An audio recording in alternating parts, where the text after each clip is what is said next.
Wow. Hello, everyone. Welcome to the spoiler room. Thank you for venturing down the stairs, pulling up a chair, and grabbing your favorite drink as we talk movie spoilers.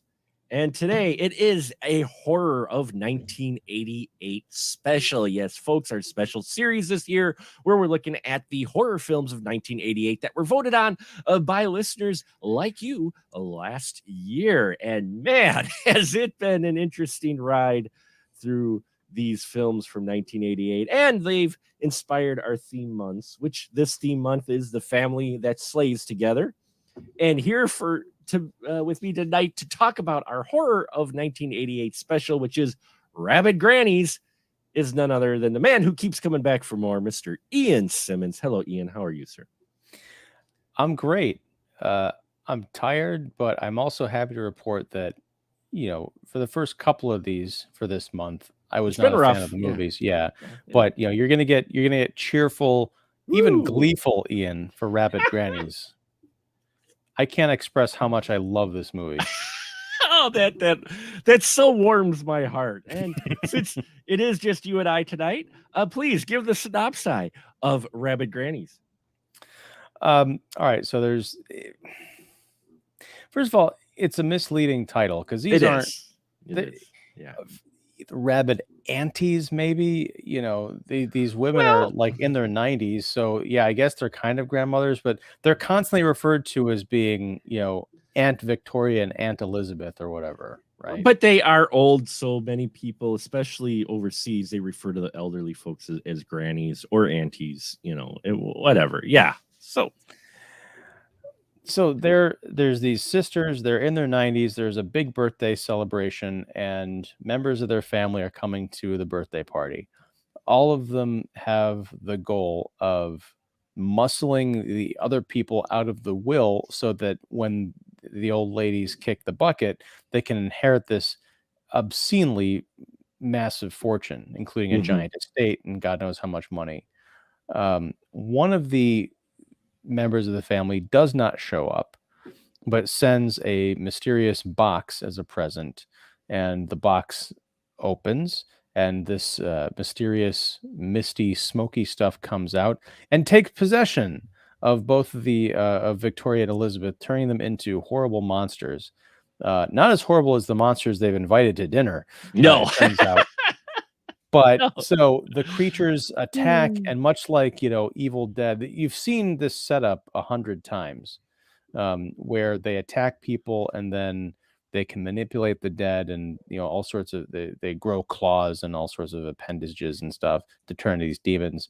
And then it's a fight to see who's going to be left at the end of the night and who can survive and how can they stop the curse. And that's really it. I wasn't ready for this because it's a Troma film. Right? Yep. Written and directed by Emmanuel Curvin, who I don't know anything about. Do you know anything about Emmanuel Curvin? This was his only film, and he was an actor in Kickboxer 2. Wait, they had actors in Kickboxer 2? Sorry. No, they had people who were in front of the camera. Anyway, he played Kurt Sloan in Kickboxer 2, and that's his only two claims to fame, is playing. I don't know how you get from directing Rabid Grannies in 88 to starring in Kickboxer 2 in 91, but that is the path that he took. Which is sad because Rabid Grannies is not directed poorly, I don't think. No, I mean, the whole time I'm watching this, I'm thinking of two movies that a lot of people love that I absolutely cannot stand. Knives Out and Ready or Not. Wow. To me, Rabid Grannies gets right what those movies get wrong. And they're kind of like, they're thematically similar. You've got the kind of the rich, well-to-do people who are, horrible to each other and, and the help, kind of vying for power because there's someone who, is on the verge of kicking the bucket, or there's some kind of an inheritance at stake. And then all hell breaks loose. this I think has that great spirit of like, pre Lord of the Rings, Peter Jackson, early Sam Raimi. I think I've never heard of this movie before. When you put it on the list, I looked it up and I saw this terrible, like, I guess, box art, which makes Yeah. it look, I don't know what it makes it look like, but I was not prepared for when I pressed play on my Amazon rental. It's like this, it looks expensive probably because it's in Europe, but it's Hmm. this like European, English with a lot of like French and English actors in it on this beautiful estate. They're all like adults. It's not like the usual kind of Troma fare. It's like a lot of hot bodies like getting into like weird low budget gross trouble and sex. It's a real movie, Hmm. but the production value isn't what it could have been. Some of the performances are a bit over the top, but it kind of works in the spirit of the film. I love it. Right. Yeah. No, I mean this is a true indie horror film from the 80s. Actually there were lawsuits to where the entire cast and crew worked for free. They never got paid by the producer, and a lawsuit came out towards the producer to get them to pay. And apparently, according to trivia, none of the cast and crew have been paid for this movie to this day. Wow. Now, maybe this is jumping ahead, but I know in our kind Hmm. of Facebook message you had sent me, I didn't get a chance to look at it because I was getting ready for an Yeah. interview this evening, but um there was a sequel planned, or There there was is this a there sequel no, planned, or There was a sequel planned, but due to the lawsuits pending against the original producer, it's never going to happen, apparently, because of litigation. Because the producers, the owners of the rights of it, never paid their original crew. Apparently, yeah, unfortunately, it's never going to happen, which is sad. Which is sad. But we do get the film that we get, which is Rabid Grannies from '88, which yeah. Now, this is one of those where it's Troma, but it's Troma picked up the rights to distribute. You can tell okay. it's not produced by Troma. It was produced by a completely independent company, and Troma picked it up for distribution. And it happened to be this is earlier Troma, so we don't even get a like a Lloyd Kaufman inserted cameo like you do for some Troma films, which are adorable. I love his cameos, but yeah, this was distributed by Troma, but it was completely produced and such overseas by in Belgium. It was made. So which I forgot. It's been a long time since I watched this film. I forgot that it was a foreign film until I was watching. I'm like, oh, so they filmed it in Belgium and then they dubbed it in English, and only two of the actors actually dubbed themselves in English. Otherwise, and apparently, I was reading some trivia too with it. Is some of the French speaking actors had trouble with the English dialogue, so they spoke it phonetically, Hmm. so their delivery was the cadence was a little bit odd. So the English dubbers had a tough time laying down their tracks trying to match the way that was delivered by the French actors. So,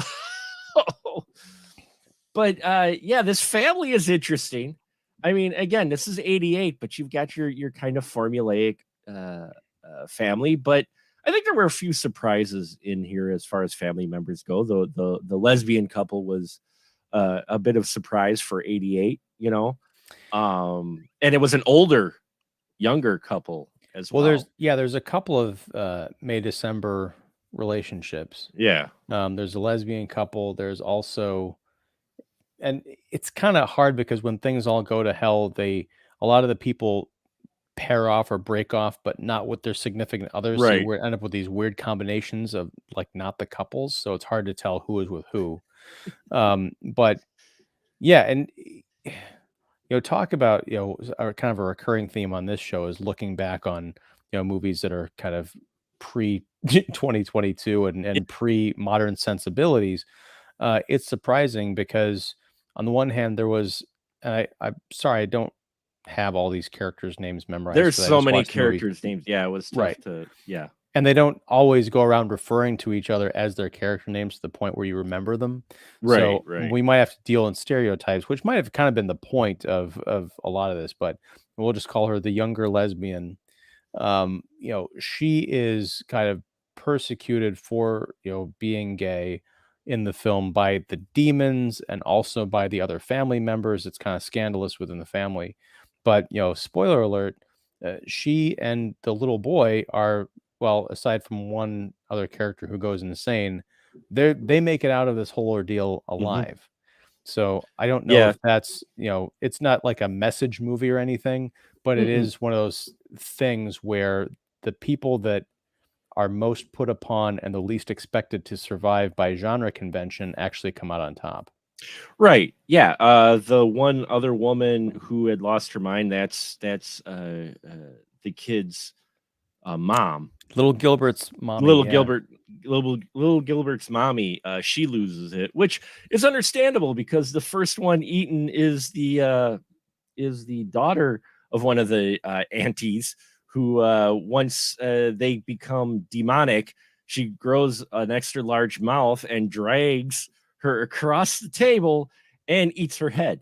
Now, the version you watched in Amazon, was it 90 minutes or was it 86 minutes? Do you remember? Or It was, I think it was like an hour 28.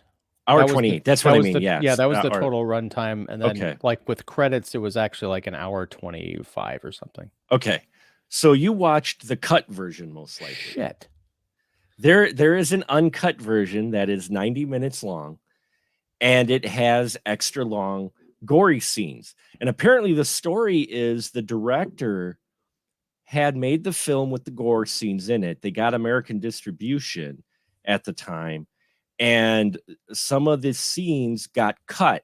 The gore got cut, but he wasn't aware of it, and he didn't have the money to go back to the US to oversee the cuts. So he's not sure they don't know who cut the film from the original distributor before, I think, Troma got it. So he's not sure who originally cut the film, but it wasn't his cut because there's an extra long scene. And the only reason I know this is because Scotty D has the extra long cut, and I got to watch it after I watched the cut that's on Amazon. And yeah, you can tell the audio quality is off too, because you can tell it was inserted back into the film. But the first kill that we get by one of the demonic grannies, where she bites the head off of the one woman, there's actually a scene where you cut back for a little while with the headless body on the table squirting blood onto the table. And there's a few other extra gory scenes that aren't in the original theatrical cut. I saw on Amazon when I went to rent this, and it's got, again, terrible promotional artwork. It's like a green background with these two like cutout looking ghouls and like little Susie, I guess, in the foreground. It looks just so cheap. And I saw that there was a Blu-ray. I assume that's got the full version on it. And I was like, who the fuck would buy a Blu-ray of this movie? The answer is me. When I get paid, I'm buying that shit. Yeah, if it's the longer version, which I believe the Blu-ray does have the uncut version on it, then yeah, because the gore in these scenes is very prevalent. You can tell. But what surprised me just right off the bat is, like, you're watching it and it's setting up again. You've got this huge cast of characters, all going to be demon fodder. And then you get to the grannies part, and I just the whole story. I mean, for what like you said, the box art and what this film is, even if you look at the trailer and what you watch, you're like, wow, this is far better than I thought it was going to be. I mean, it's still batshit crazy, but it's a film. It's a solid film. It's actually a decent narrative. It's coherent enough to where they give you enough that you have some explanation too. The grannies just don't turn evil. They turn evil because of this box. Why is the box? Because the one guy was head of a satanic cult, and that's what got him turned out from the family. Well, it's also, the grannies or the aunties, whatever, they seem like decent people. Yeah. Right? Oh yeah. They helped a homeless guy not only pay for him, but also gave him a bottle of wine. We see in the beginning, But you have to wonder, with a family this rotten, Like, where did that come from? It had to have in some sense come from the top, or at least they didn't seem to be too concerned with the fact that everybody at that table were kind of bad people. Some of that comes out when they are possessed, like when they encounter Percival the priest, and at the towards the very end, which I'm watching this scene Oh my and God. I'm thinking, like, the makeup is good for 88, but it's still kind of cheesy looking. Yeah. The performances are way amped up, but I almost closed my eyes and, if this makes any sense, listened to the writing of it. Imagine reading this as like a chapter of a novel or as a screenplay Hmm. and thinking of like the horror of what's going on. Essentially, there's this priest who is just as greedy and kind of messed up as everybody else, but he puts on the airs of like, oh, I'm a man of God. And these demons, they present him with a machine gun, and one says, look, you know, my sister here wants to torture you to death and make your last moments on earth like hellish. I want you to kill yourself and just make it quick and painless. But if you do that, a priest committing suicide is going to be damned forever. What's that in a hell of Yeah. eternity versus a few minutes of, horrible pain. And it's a great choice. It's almost like a short story within the context of this bigger movie. And I'm like, this is a masterpiece. Yeah, it's wild that you get this play, and you find out right after too. He offs himself with the machine gun, which we'll get to in a minute where that came from. The one says, "I win," so they were placing bets on which one could actually. And it's a wonderful. I know it's a sick and twisted, but still a wonderful moment. The way it's written in this weird indie B horror film about demonically possessed aunties, and you get this moment in here where you're like, wow, that's kind of heavy. Okay, we'll torture you, or you could live in damnation and kill yourself. uh and with the machine gun too, they do an interesting thing with a machine gun. Usually, like Hollywood, that you get one shot. No, when he pulls it, the machine gun goes off and lets go 3 or 4 Oh yeah, you see bullets the too. feet shaking and everything. Mhm. And, Um, in the extra gory version, you actually get, part of his brain on the wall, and it slides down. So You see, I was actually wondering about that when you started mentioning the extra footage, because I like that we don't see anything. We see the sure. the finger Mhm. on the trigger, and then you Yeah. see the shaking feet. We also see a few minutes later, the the kind of the spinster lady, and then the guy, I think it Right. was John, the other heavier Yeah. guy who's not the heavy guy. They're kind of like trying to make their way through this house, and they come into the room where this has just happened. You see the barrel of the machine gun with like part of the jaw and some sinew hanging off of Yeah. it. It's just enough for you to go, is that what? Oh my God, that's gross. It is. But they don't It's overdo it. It's perfectly no, understated. and it's in the foreground, and she's in the Bertha.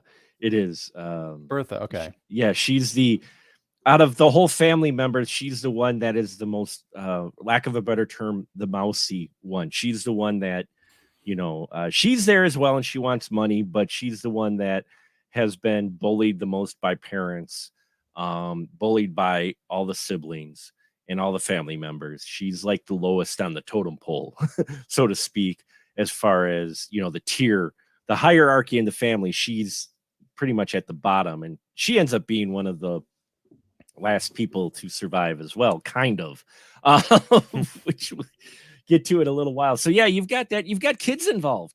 We've got kids here too, folks, and they are not. Let's just say there's 2 kids at the beginning of the film and only one kid at the end of the film.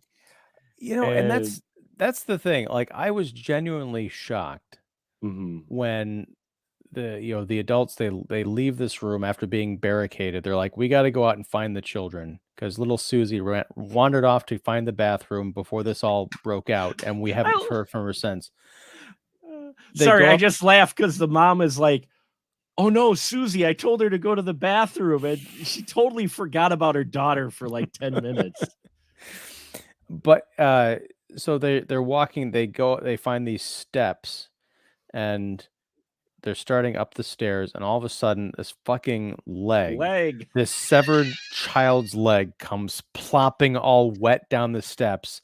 The mom runs up the stairs, and I had to rewind this because it's not the clearest as to what's going on, but you see the one granny kind of swinging from the chandelier. The other is Right. caressing little Susie's body, Right. and Susie looks like she's alive, but she doesn't look Mm-mm. like she's feeding on her or whatever. Just kind of like sitting there caressing her like a fucked up doll or something. See, and that's where the extra gory version comes in. Because if you don't mind me, spoiler room, folks, if you don't mind me, um, yeah, you're right. It's a wonderful scene because the mom calls out her name, Susie, like she thinks she's at the top, and then the leg comes rolling down. So when she goes running up there, she sees in the extra, in the uncut version, that scene is extra long because you end up seeing, excuse me, which isn't so clear in the theatrical cut, is when she gets to the top, the dog that is at that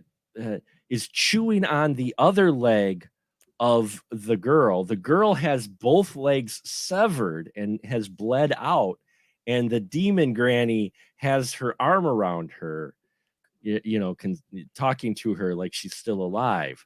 And it's quite clear in the uncut version with the dog gnawing on the leg, and it's like, wow, okay, that scene is I'm like, so that's what's going on. Okay. Oh, Yeah, it's weird and it's creepy, and there's another scene where the little boy Gilbert, mhm. mom comes into the room and Gilbert's like, "Mommy, mommy," and she picks him up and she's hugging him, and then all of a sudden Gilbert says, "Mommy, mommy," from across the room. He's The like room. coming through the Yeah. door, and then she's like, "Wait, who or what am I holding?" And we find out is this great little twisty reveals that it caught me off guard. I'm like, "Wait, Yeah. what's going on here?" And then yeah, it's the Yeah, best. that's where one of the grannies is posing as Gilbert, and then it gets all teethy and bites the two fingers off of mom.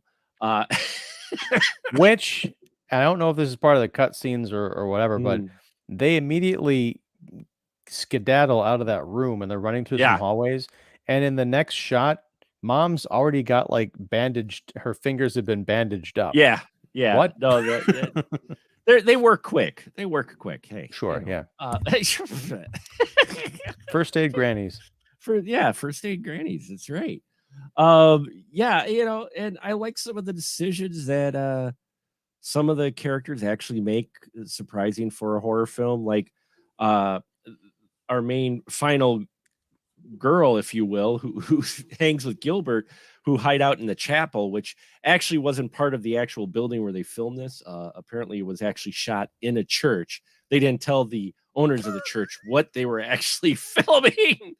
They just said they were going to shoot a movie there, but in true independent film fashion. Oh yeah, yeah. No, we're just shooting some coverage shots. We need some shots of the altar and that and uh can we not have white on this altar at all? No, can we put a different color blanket? No, but yeah, she knows at one point the grannies are outside acting like they have the father of Gilbert out there and they're torturing him. And she opens the door, and of course they're out there and they're like, ha ha, we fooled you. And she immediately closes the door. And then second time around when someone actually shows up, Bertha, and she's knocking at the door saying, hey, I need to get in, because they decide that uh why not? Let's destroy the box that might actually break this curse. She doesn't get let in right away. They're like, fuck, no, that ain't Right. And I can't remember, why did she finally at the last second decide to let her in? Because it seemed like she was just gonna die she out was there. just well, she said she was just gonna peek, because this time instead of the Oh. last time where she opened the door all the way and saw the two grand, she just opened it a little bit, and then Bertha fell in and like got the box and say, "Let me," and then she pulled her in with one arm and locked the door, which again is an exciting finale on this film. Really, it's It is, and I like that, Bertha and I think it was John that was the yeah. dad, Mhm. they kind of got paired up, and they're both freaking out. And there was some drama because John's wife, who's the mother, she's part of this whole like money grubbing cadre, and they have some arguments because he's Oh like, my God, "Look, yes. none of this is worth it." Can't remember if he was a bus driver or something. He had like a blue collar job. Yeah, he's got a blue collar job. A delivery guy, I think he was. Yeah. Yes, and he's like, none of this is worth it. But he's still kind of this spineless, dude. Mhm. And at the end, he decides he's going to be brave and like, say to Bertha, like, you go take the box to the chapel, I'll hold them off. The kind of moment of heroism we see in a lot of horror movies. Right. But it's just so brutal because he confronts these creatures and gets bent backwards, like In half, yeah. and we've seen that in horror movies too, but I don't think with the savage crack that we hear. Like it's better than the visuals. It's like, oh, I felt that. And it's quick too, because you think they're gonna like rip his head off or something. Because at this point in the film, you're near the end of the film, and you think you're gonna grab the head and rip rip the head off or something, the way they direct it. But no, he gets folded backwards in half, and there's a crack, and it's rather quick. He tries to stand up to him, and it's not like a Hollywood thing either, to where it's a lot of back and forth, and suddenly the coward is the brave guy. No, he don't last long. He's like, oh snap! He tries to run, and they just fold him in half. It's like it's like, ooh. These monsters are great. I loved these creatures quite a bit.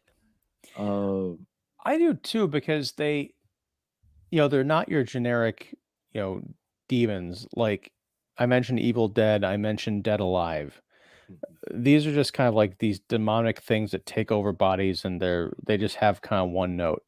These are almost like prankster demons, because at one point you've got Harvey, who's this arms dealer, who when we meet him before he goes to the house, like he has a VHS tape that's made to advertise this super weapon, but they've only got like the Iranian dub on it or something, and we've only got the Muslim version.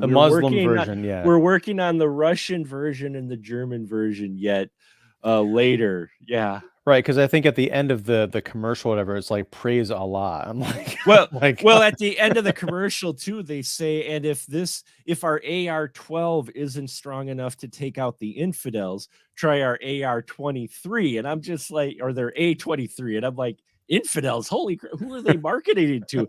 And then it's explained. He lays the tape down and says they're writing different versions depending on who they're selling their weapons to, and that's how the weapon got to the house, is that they put one of the demos into his trunk.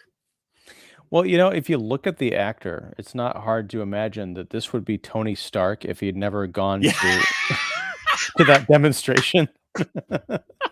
You are totally right. He was given some Tony Stark vibes. That's for sure. But what I loved is that Harvey and I think it was Jack, the really big, kind of gross fat guy, they end up kind of paired up together. And at one point it's either a window or a crawl space they think they can get out of.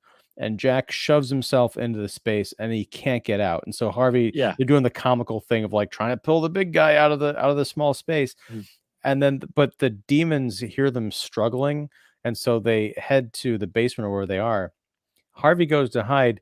Jack, they literally pull out his pants. And maybe this is part of the uncut version too, but I think the theatrical cut has just enough to the imagination that you're like, wow, that's really gross. They essentially rip down his pants, and I think eat his body like ass up. Oh, the uncut version shows that far more extensive of what they do to his ass. Wow. They separate, like you have a bun and you pull it, the top so you can butter the middle sort of thing. They kind of do that with both his cheeks, and then I'm never eating hot dogs or hamburgers again. Thanks, Mark. I've ruined pastries for Ian for certainly life. Boycotting Culver's after tonight. You can't. Those cheese curds are delicious. Though. I don't want to think about cheese curds either with what you just put into my head. Jesus.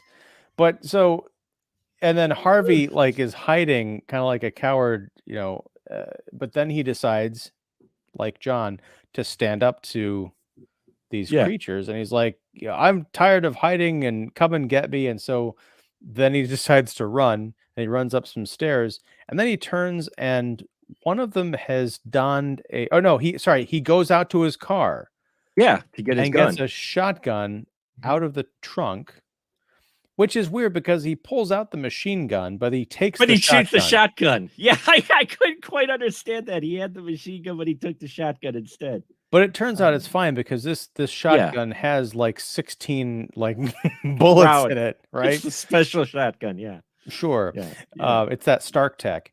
But Yeah. so he ends up going up against the evil granny, but she shows up in a full-on suit of armor, and he's shooting at it, and she's advancing, and she rips his arms. The arms dealer gets his arm ripped off and then Yes. flung in one of the most beautiful shitty dummies I've ever seen, like against There's the far wall, screaming all the way down. we get two beautiful shitty dummies in this film. Actually, that's one of them. Which again, that scene in the uncut scene is extended to what happens to him, as well. But yeah, the arms dealer gets his arms cut off. Well, when he shoots the first granny, he shoots her up with the shotgun, and again, the uncut shows extra gore. But basically, he keeps shooting her in the stomach and ends up opening up her stomach, and she falls down the stairs, and she's just happy as a clam that she's all bleeding out and anything. But what we have, we lost Ian for a minute. Can you hear me still? I can still hear you. Yes. Okay. Yeah, this happened the other night. You're just a camera. You're just a camera head now, but that's Yeah. okay. But what's interesting with this scene? It's an interesting setup because he's blown away her chest and that, so she can reach inside and grab her own organs. Now, why does that play? Because later, one of the best butlers in all of cinematic history, unfortunately, gets it in the worst possible way. He decides, shit, what was his name now? Radu. Radu. I love Radu. Radu, played by Sebastian Radovich, is a fantastic butler. This guy is great. He doesn't really react to much. He's like seen it all from this family, and this guy is just so indifferent about a lot of things. But when things go sideways, he's been traveling with a couple of their family members, and at one point he just sits there and he goes, "Wait a minute, I haven't done anything. This is all on you guys. I can leave. I'm getting out of here." Well, the granny's being as playful as they are. She's playing with her intestines. She grabs her liver and she throws her liver on the floor. As Radu tries to run, he slips on her liver and falls face first into a glass pane. And that's how he gets it. Yeah, that was shocking to me. Again, but that's the thing, is because we talked about this with Mom and Dad last week, right? How that writer and director didn't quite get the balance of horror and comedy. Mm-hmm. This, it's not really something you can quantify like mathematically. It just works or it doesn't. Right. Because Radu, like, he's a great kind of comedic character because he's kind of playing the straight man to all this debauchery, and he's like trying to kind of do the right thing. But then at the end, you feel bad for him. He has an awesome death because it's like, oh, come on. But you're also like, well, shit, he was right. He didn't do anything. He should have escaped. He should have escaped. But then again, the same thing is with the other help, because we have our young help, Beth, or Alice, excuse me. We have the young help maid, Alice, and then you have the older, more veteran housekeeper who helps her in the kitchen and encourages her to pluck that duck quicker. Pluck it quicker. Sorry. It gives her the history of that.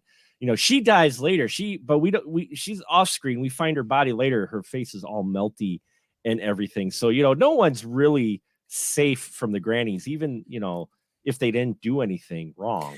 Yeah, when we find her, she reminded me of Rusty Schwimmer from Jason Goes to Hell, the Final Yeah. Friday.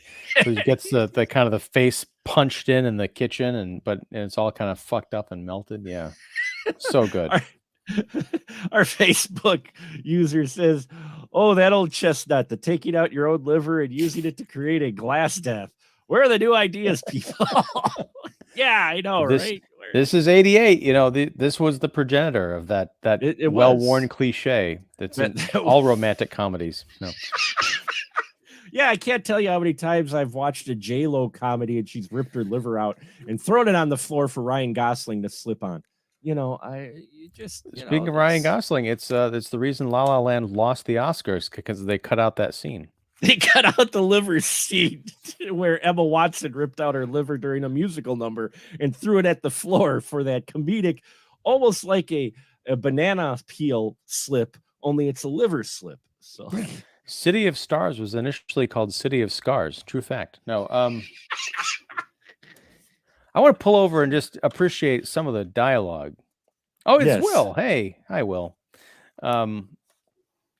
This is some of the writing in this movie is just great. Like out of context, I just wrote a bunch of things down. Oh, good. I hope you write the one line down that is just phenomenal. If I missed it, I'm sure you'll tell me. I was warned about this family and the sarcasm I'd have to suffer. Let's see. We commoners may be dull, but we leave our parties happy and alive. Talking to Percival the priest, I think it was the mother who said, because she said, "I'm going to go out and look for Gilbert." I think she says, or Susie. I'll knife those two holy orbs you have so little use for. Yes. If you try to stop me. Let's see. My God, Radu, that lobster must have been fresh. Milady has terrible indigestion. That was the reaction to the demon ladies when they first manifested the table. Yeah, the demon lady shows up and she goes, "That lobster must not have been fresh." It was.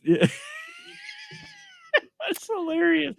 They're just the right amount of humor. I mean, it's a campy, cheesy B horror film that's got some pretty grotesque parts going on, but they work in just the right humor that it's natural. It's not like, oh, we inserted joke here. It's like you could almost see these people reacting this way. One of the earlier lines that the housekeeper had was comparing the family to a stillborn calf. Yes. The family was good looking and smooth on the outside, but inside is maggot infested meat. I didn't write that down because the setup bothered me, because it's stillborn only if you leave it there for a few days. Well, yeah, the maggots aren't going to form while it's well, no. Anyhow. But no, there's also someone says, I think it might have been Bertha, because she was kind of in shock. She said, they throw guts around like so many slapstick cream pies. Yes. and then there's, aside from the dialogue, there's this wonderful scene earlier on in the film where one of the spouses, I can't remember who she was, but she's kind of like the lady that you think might be the protagonist, like the final girl, right. But she buys it early on. She goes out to the car. She ends up encountering one of the grannies in the car, and the auntie is like, I'm just gonna let you go. And she's like, wait, you're gonna let me go? And she's like, yeah, I mean, I might change my mind later, but for now. And so she gets out of the car, and then the granny is like in the back seat using the corpse of the guy that was driving it in the front seat, reanimates that to turn the car on and run this girl over. And she runs up behind her from behind, impales her on the fender, and then runs her into this wrought iron gate. And with a beautiful shitty dummy. It's a beautiful shitty dummy. Well, but that's the thing. Like, as it's coming towards the camera, you see that actress on the front, like rigged up on the front of this vehicle. It looks like she actually got run over. Like we watch her get hit by this car and then run full force towards the camera. Now, the next shot when we see her go into the gate, then that's from behind. And, yeah, it's shitty dummy time. But it was a really effective shot. It's funny, but it's also so shocking because you're like, wait, did I just watch a stunt person almost get killed? Well, actually, I watched it again. Even the front shot is shitty dummy. It's that that dummy's made up that well. It's not the actress. It's actually Really? I could have just sworn the she was shot. like flailing around and Just the shot just before coming up when she comes around the corner and she's on the front. She's not moving at all. It's actually a dummy if you can look. But it's still really well done, really well painted and everything to run into the fence. But yeah, it's still what's interesting about that whole scene too is that she lets the girl go after she sings happy birthday because she's a singer. She's the 30-year-old younger to our to Jack, right? to Jack, the larger of the brothers, who this is his second wife, who he didn't want everybody to know that she was his actual wife, but she let it slip because she got drunk at dinner. And yeah, she's a singer though, a nightclub singer, and the granny makes her sing happy birthday so she doesn't kill her. And so yeah, again, that's another part too, which is a bit funny, but it was also creepy. The grandma, the monster demon saying, "Yeah, I'll let you go if you sing for me." And she's crying and she's trying to sing. And yeah, it's an interesting scene. There's a lot of mixture of that in this film. Well, even right before that, the girl is trying to get out of the car, and it's like a great trailer shot because she's like her half of her body is hanging outside the car, then she gets like speed pulled back in and the door closes. It's a great, I could see that being the final shot of a trailer with like, Rabid Grannies. Yeah. It was a trailer shot. It is a Oh, was it? shot. Okay. No, I'm just saying that is, yeah, you're absolutely right. That's a shot that would definitely be put in the trailer. But our demons themselves too, you're right, for 88 and a lower budget, the makeup shows a bit of their age, but at the same time, there's some really cool stuff they do with them. One point, the demon gets her hands cut off and she regrows them, and we get to see the hands come out of the stumps and regrow. It's wild. And it also kind of harkens back to the Evil Dead because the bones or whatever are so dark that it almost looks like branches or sticks coming out of, instead of fingers or whatever. And then these giant kind of claws that keep reappearing throughout the movie. So yeah, it's a shame because I feel like if it didn't have this dumb title, and maybe if it wasn't I'm glad Troma bought it and was able to put it out so that somebody could see it. But I feel like this movie should have been up there in the pantheon with like Dead Alive and all that. Yeah. I'm not saying I could see Emmanuel Curvin directing Lord of the Rings, but at least getting the chance to make some other, movies like this. No, it would definitely pair well with Dead Alive. Quite a bit. It's got that same vein. It's got some of that same humor, a little bit darker, a little bit more serious than Dead Alive, but pretty much the same. It would make an excellent double feature with it, and especially with the uncut version with the extra gory bits, which look great. The apparently the effects guy who did the makeup effects was like 18 when he made it. Wow. And they looked really, for the type of film it is, I'll say this, they look good. They look, it's like, man, they do some pretty wild transformation stuff, some interesting makeup effects stuff. Like you said, some of the stunt work is interesting for what they do, like where they drag the actress along the table. They actually drag this actress. It's not like a camera trick thing. They're actually dragging this actress down the dinner table to get her head bit off. There's when the maid gets thrown in through the wall, when she lands on the car and she's all, chopped up from glass. That's the actress. She's, got the makeup on, but it's her. She landed on the car. It's pretty wild, some of the stuff that they have for stunt work in here. Yeah. The only other thing that was kind of annoying is that it was presented in 4:3. There are definitely some shots where I think at the dinner table before all hell breaks loose, one of the aunties is talking like half of her face is cut off, like it's just a framing thing. I'm like, I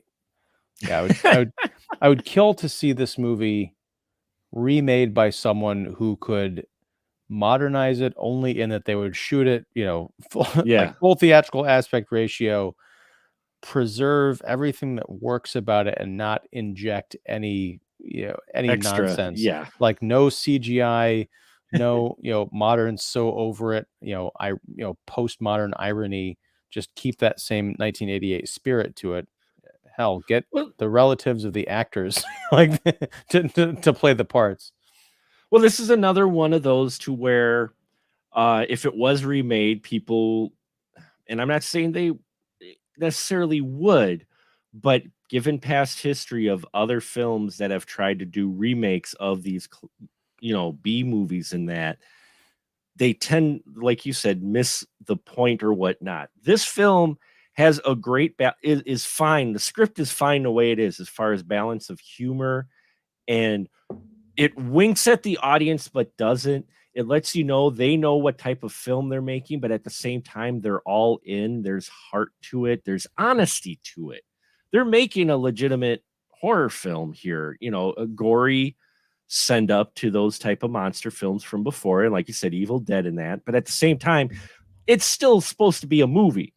That's what made 80s parodies, early 80s parodies, when we talked about them, so good. And especially like the Mel Brooks movies versus not another epic film or epic movie or whatnot, parodies, in that rather than having a bunch of skits and trying to thread them together into a coherent storyline, from skit to skit, they had a coherent storyline that they worked in their parody or their satire or whatnot. And that's what you have here as well. They have a regular horror film that they've worked in just enough humor in that after they come up with the story, not vice versa, not coming up with skits and then trying to thread them together into some kind of movie like later, films have tried to do. Or like you said, the wink irony, the modern irony, like, oh, look at us, we're being campy. No. Well, because you don't need that when you've got humor that is, so twisted and weird. Like they've got the priest character, and you've got him sitting at the table between the two little kids, and the obvious joke is, oh, the kids and priests don't go together. It's not that makes it kind of unsettling. It's that this guy really doesn't like children. He finds them annoying. He finds adults annoying too, but at one point he's so frustrated by the kids, harassing him. He takes out a gold fork and is just about to stab this kid with a gold fork when someone says, "Hey, what are you doing over there?" The auntie calls him out. And the thing is, the aunties think Percival, which is his name, is the purest one of their group of families because he's a priest, and the two aunties are very religious. And so it's kind of interesting how they think he's the good guy, and he's just as scummy as the rest. He's about to stab a kid with a fork, and then it came up later too that how he smashed kids' fingers with a ruler or whatnot, so that old 80s trope of the priest being violent, in the name of discipline, which is a running theme among priests in horror films, especially, or nuns, either one. Take your pick. They all got the ruler that they slap people with, and but yeah, you're right. He's about to stab the kid. It was just like, oh, geez. Well, and also this, the bit where, at the very end where they've got the box and they're going into the chapel, and I think it was Gilbert like splashed the demon with the holy water. Oh, that was earlier. That was the first time when they opened it because they thought that their dad was outside, and when she opened it, the demons rushed the Okay. door, and she stuck her head in. Yeah, and He Gilbert splashed throws with holy water, and she's like, "That only works in the holy water only works in the movies." But then later in the chapel, when they're trying to yeah. destroy the box, Bertha just starts like using a crucifix as a hammer. And so you don't know, is it the power of the crucifix or is it just that they're destroying the box? But it's just so over the Ne- top ridiculous that it's great. Never mind that that's the same crucifix that earlier during the holy water bit, the one woman uses it after she says, well, holy water doesn't work in movies. She's like, okay, she doesn't say anything like you might have nowadays with a line. She just grabs a crucifix and jams it into the demon's eye. It's beautiful. She doesn't even hesitate after she says the holy water doesn't work. She's like, oh, okay. Stab with a crucifix in the eye. Yeah. It's so good. Oh, it is. And then yeah, at the very end when things resolve, this isn't a either to where our survivors get out of the house, or they destroy the box and suddenly the antis are back to their normal. We don't freeze frame or fade to black. We actually have cops show up. We have cops show up and they're actually collecting the bodies and they're going to arrest the antis for killing their family members. Yeah, it is like the opening of Friday the 13th, the final chapter, where it's all about like the real world aftermath of this crazy supernatural occurrence. Yeah, because you get the mom who gets committed, who is freaking out. The one final woman, she's asked Gilbert to come live with her for a while, which is a bit weird. And we get Bertha, who drives away in the taxi, and I put taxi in quotes because they literally put black tape or something on the side of this car to say taxi because the letters aren't even in a line, or it is not professionally. They took black tape on it, put it on the side of the car to say taxi. Yeah. But okay, let me ask you about this ending. Yeah. Because Bertha, it turns out, is possessed by two of the. What's going on there? Well, I think she just is possessed by one demon because she inhaled the smoke while she was destroying the box. So they had set that up because she was coughing, because as she was destroying the box, the same smoke that leaked out of the box to turn the two antis is what she was breathing in as she was destroying it with the crucifix. And the only reason the only reason I think there's two demons is because there's two grannies. They both drank from the beverages that were next to the box that got the smoke into it. So I don't think it's a number of spirits. I think it just turns whoever breathes in that smoke into a demon. And that makes sense. I guess so. That whole kind of climax was just a ruse, I guess, to avoid getting defeated or something. Because if that's the case, the human beings thought it was the box. Like if they destroy the box, then they can get rid of them. But it was what was inside the box that caused the problems, and now it's loose out into the wider world. Which I will say again is another little twist on a normal trope, in that we don't have exposition or anything, or they find some book that explains, oh, this is the box origins and what it. They just wing it. They're like, okay, this box caused these two people to become demons. Let's try destroying the box and see what happens. And then Bertha goes, let's destroy it on consecrated ground just for good measure. They're like, okay. They don't know if it's going to work for sure. There's no explanation. There's no like little book or anything that they find in Christopher's bedroom that explains the box. They just wing it. And I loved that. We also never see Christopher. I mean, no. I don't know if this was going to be a setup for the sequel that never happened, but it's great because, I can think of another movie where he shows up at the end, to, give some kind of a speech about like how he was happy that he had accomplished what he set out to do or something. But no, he's a complete enigma. And there's no flashback. The only thing we know about him is what the family is talking about in like a minute of dialogue around the dinner table.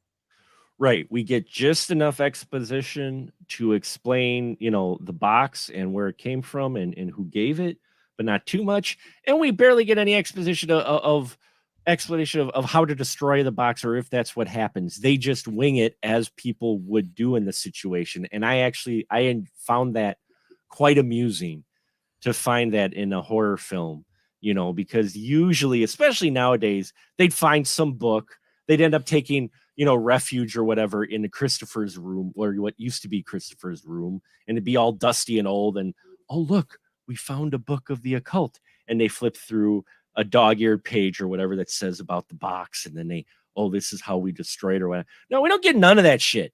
They just, It would have been what they did in Evil Dead 2, Dead by Dawn, where they find the reel-to-reel tape player. And then we get the flashback to, the Kandarian demon and all that other stuff, which, works really well in that movie. But, this film, which came out a year later, I don't know if it was actually influenced by that or by the original Evil Dead, but it shows that you don't need to show that. You don't need to see Martha Wayne's pearls for the millionth time. The audience will pick up. It's also that old adage of it's what you don't see that makes it, 10 times cooler. Because I'm sitting there thinking like, oh, right, this whole thing happened because the fucking person who didn't show up to dinner sent a present that caused all this chaos. Right. That they wanted to open. It was a note, and it was a really good note written too, a convincing note saying, hey, I know you disowned me. Hey, I understand why. I've got no hard feelings. Here's a present. Hope you enjoy your birthday. I completely understand I can't be there. I still love you guys. And it's like, aw, you can see how that wins the antes over.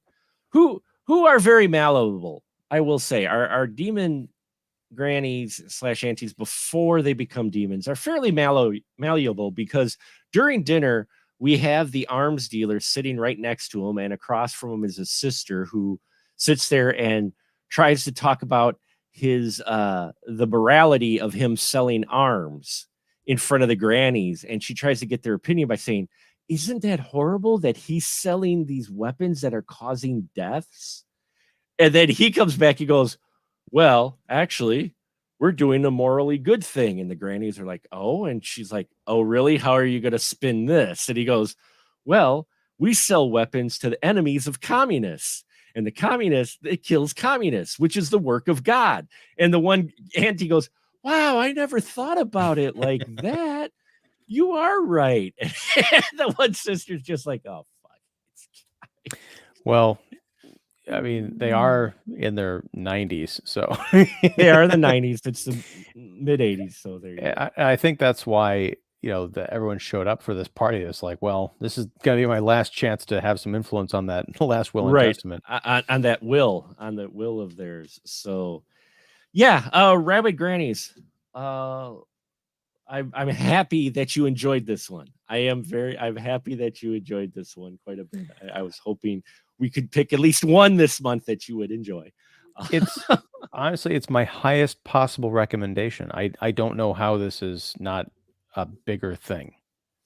Yeah, and part of it, and this may sound horrible, but it's a simple fact. It's also why I'm going to say, while Bullet Train is a bit cliche and standard, I think part of the sell is hard when it is a foreign film, even if most of the dialogue is English, either dubbed or whatnot. When you have people with thicker accents or whatnot, or it takes place overseas, it's a harder sell in the U.S. market. It really is, for people to watch it, because just some of them, just for the sheer sake of that, is that it's just not their type of film. I'm not sure why this one isn't talked about more. It is a cult classic. It is so much fun in so many ways. I think 90% of it is the title. I mean, it probably is, yeah. Rabid, because I can't go to someone and say, you can say, hey, watch this movie Dead Alive. Watch this movie The Evil Dead. Watch this movie Rabid Grannies. It almost sounds like porn. Well, I hadn't thought about it as porn until now, and now I have that image. Thank you, Ian, very much. They're not foaming at the mouth. Sorry. Oh, Um, oh wow. Woo, that ain't birthday cake. Anyway, actually speaking of birthday, they would still have the ass eating scene, strangely enough. they would. It would Yeah. just play out a little differently. Or would it? Or would it? Maybe not. That's, there's lots of different kinks nowadays. Anyway, speaking of birthday cake, one final trivia note is the cake scene. When the grannies first turn into demons, one of the very first things they do is cut the cake in half with a claw. And Ian froze. Can you hear me? Yep, there you are. Okay, yeah, I'm still. It's again, something's going on. That's okay. We're unplug and plug in. We'll wrap up here in a minute. But one of the early scenes in the film, right after the granny turns into a demon, is she cuts the cake with this really long claw. And apparently it's one of those one take scenes because they only had one cake. So they could only cut the cake once with the claw for that effect because they only could afford one cake.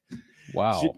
Just like the scene later on where one of the grannies jumps through a painting, a 19th century painting, they actually had the artist paint a copy, but they could only afford one copy. So that was a one take as well, to where she jumps out. That's it. There's not a second take at all for that scene. So true independent film fashion, complete with some pay disputes in the background, is Rabid Grannies. And as you can probably tell, folks, I think I can speak for you, would say we'd recommend this. If you're looking for fun cult 80s horror, this is it. Don't let the title turn you away. Horror comedy, I think. Horror comedy, yes. Horror comedy.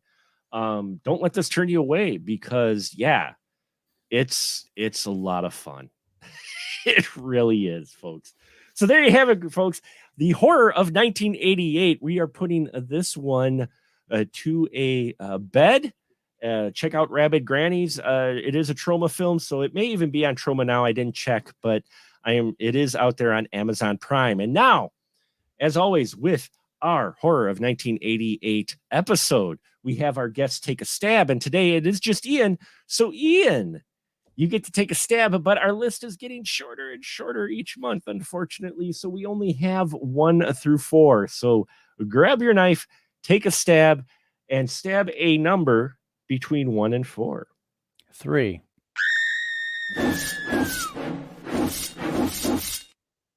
So next month, the horror of 1988 film will be Waxworks. Ooh. Yes. So from 1988, so that's going to be interesting. We'll see what type of theme I come up with around that. But that will be our horror of 1988 episode for September. So excited for that.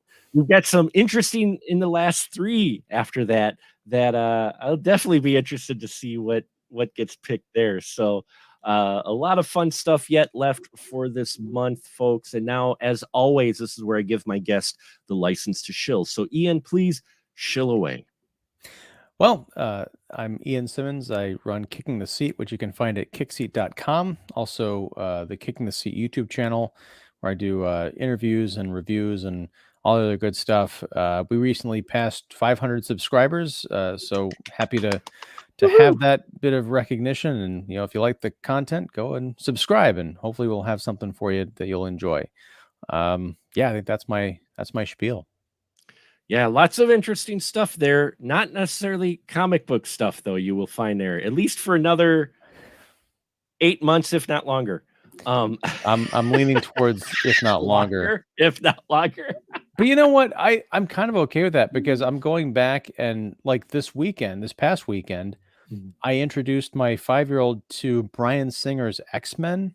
Oh, sure. A movie that I always thought of was like kind of okay. It's a great start considering where, Marvel, once it became Marvel, but that's a hell of a movie. Like, oh yeah, it's really great. Yeah, and that leads to one of the other, what many consider one of the better superhero films to ever come out was X2. Right up there with Spider-Man 2, the Raimi Spider-Man 2, a couple of really great early superhero films before the MCU was the MCU. Yeah, I'm watching Bryan Singer's X-Men. I'm like, I don't need to see the X-Men in the Disney Marvel universe. I'm good. It'll be good interesting. here. Yeah, I'm like, it'll be interesting to see how they handle them. But that is a discussion for another time, folks. So Yes, thank you so sorry. much for tuning in. Thank you for all our viewers that we've had popped in and out. Always great to see Mr. Will Johnson in the chat, and all my listeners out there. Thank you. We are small but mighty here. And if you're looking for something to do in October, second weekend in October will be the Sawdust City Fright Fest. Friday night and Saturday will be indie horror. Wisconsin and Midwest indie horror is the focus, and nearly all the films there will be from either Wisconsin or Midwest filmmakers. We've got a great feature film, Rise, from Spoiler Room regular Mr. Cole Meredith, and then Saturday a bunch of shorts and a couple feature films, including one from a Wisconsin filmmaker that's just getting distribution. So we were lucky enough to get it in the festival still. So a lot of great stuff there. And then the weekend after that is the Twisted Dreams Horror Film Fest in Milwaukee. And that one is a Friday, Saturday, and Sunday event. So you may want to check that out as well. Or head to Oshkosh if you want and watch Ed Gein the Musical that weekend, third weekend in October. So lots of great horror stuff coming up in October, and links and all that fun stuff here for all of the stuff here in case you're interested at all in anything I do, but definitely check out my guests' work for sure. And until next time, folks, we've got The Parents next week. So that will be a interesting film to talk about with Mr. Quaid. So looking forward to that. Looking forward to my viewers. And until next time, we'll just say a good night, everyone. Good night.